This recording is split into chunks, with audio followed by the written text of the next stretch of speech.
Mas por onde que eu começo então? Bom, se o paciente é pediátrico, eu vou fazer uma avaliação, muito parecida com a avaliação de um paciente adulto, né, levando em consideração as particularidades da pediatria. Então, primeiro eu preciso conhecer a história prévia desse paciente, preciso saber se ele tem internações, hã, no nosso hospital, que são frequentes, que são próximas. Ah, ele teve alta semana passada e reinternou agora na emergência? Bom, essa informação é importante. Por que será que ele reinternou? Quais os tratamentos ele faz, quais são as doenças de base dele, qual é o motivo da internação dele, se já foram solicitados exames, se faz sentido esses exames que foram solicitados ou precisa de mais alguma coisa nesse momento, porque a gente já pode atuar nesse sentido de sugerir algum pedido de exame, né. O motivo da internação nem sempre tem uma relação direta com a doença de base, né, e as internações prévias da criança.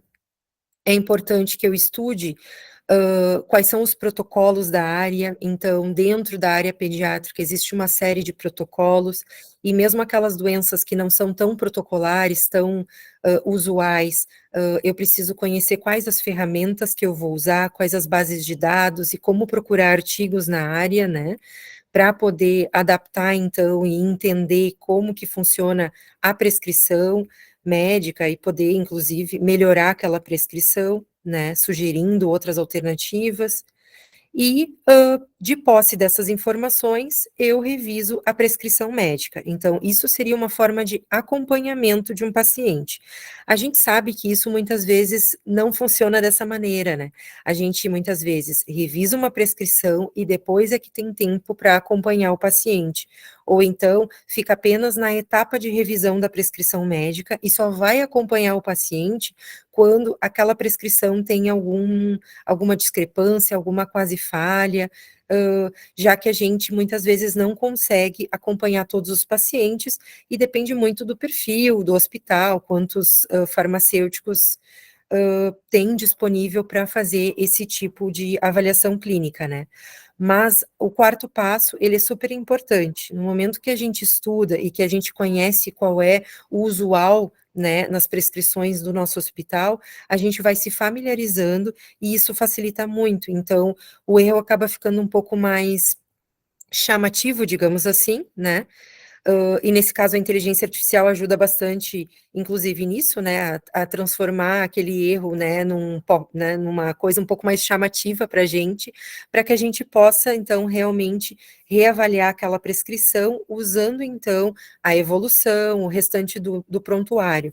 As equipes consultoras às vezes evoluem muita informação interessante, então é importante que a gente saiba mexer bem no prontuário médico mesmo, para poder encontrar essas informações e, claro, quando não encontra, entrar em contato com a equipe médica para poder entender, hã, e saber se aquela discrepância na prescrição é intencional ou não, ou se é realmente uma quase falha, ou se a prescrição é correta, mas ela não está clara e a gente pode fazer alguma sugestão de ajuste para melhorar, então, a clareza. Então, basicamente, essas seriam as dicas que eu dou, assim, para começar a avaliar um paciente pediátrico. A gente pode fazer o acompanhamento também através de serviços farmacêuticos, de uma forma um pouco mais pontual. Então, o paciente interna, na admissão, eu posso fazer a conciliação medicamentosa. Ela pode ser feita, fazendo uma avaliação, das evoluções, mas o ideal é sempre fazer através de uma entrevista, né. Aqui no caso, como é pediatria, não vai ser entrevista com o paciente, né. Se for um adolescente, a gente até consegue entrevistá-lo, mas na grande maioria das vezes vai ser o cuidador do paciente pediátrico, que na grande maioria das vezes é a mãe, da criança. Mas ainda assim é importante a gente conhecer como é o funcionamento da família, porque muitas vezes quem está cuidando durante a internação não é a pessoa que realmente é a responsável por administrar, por preparar os medicamentos no domicílio. Então, muitas vezes, é o pai que está acompanhando e a mãe está cuidando de outros filhos em casa e é a responsável por organizar os medicamentos da criança que está internada.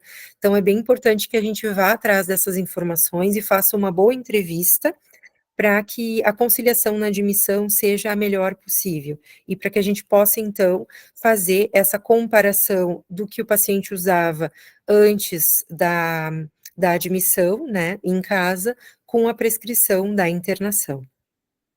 Eu posso fazer, então, aplicar a farmácia clínica numa conciliação em transferência, então um paciente que saiu de uma unidade crítica e foi para uma unidade não crítica, né, de forma a desprescrever uma série de itens que não são mais necessários, tentar então enxugar aquela prescrição, ver se o protocolo da dor está interessante ou se a gente pode dar uma mexida, aquele paciente não precisa mais de um determinado medicamento para dor fixo.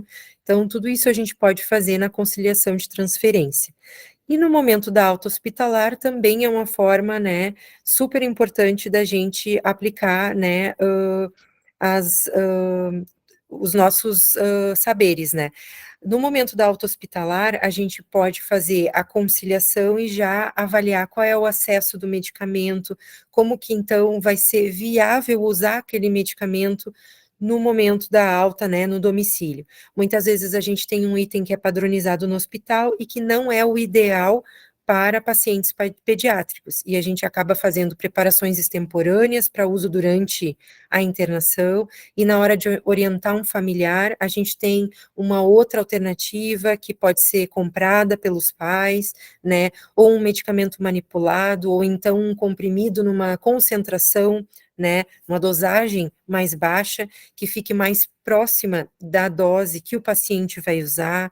Então, tudo isso a gente tem que pensar antes mesmo da prescrição ser feita, né? A gente pode já orientar o médico a prescrever da melhor maneira. A gente não precisa esperar que aquela receita esteja pronta para ir orientar o familiar.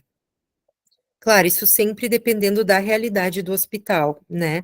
Muitas vezes a gente consegue realmente fazer só uma conciliação baseada no momento da admissão do paciente, baseada nos dados prévios, nas internações prévias, no relato de enfermagem, né, que acaba muitas vezes evoluindo o que que o paciente usa. No momento de avaliar medicamentos próprios trazidos pelo paciente, pelo cuidador do paciente, no caso da pediatria, né, também é um momento que a gente pode avaliar discrepâncias na prescrição e sugerir, muitas vezes, a inclusão de medicamentos que eram usados em casa e agora não estão mais sendo usados no hospital, né, conversar com a equipe, ver se tem um motivo para aquele medicamento estar fora da prescrição ou se ele deve ser incluído.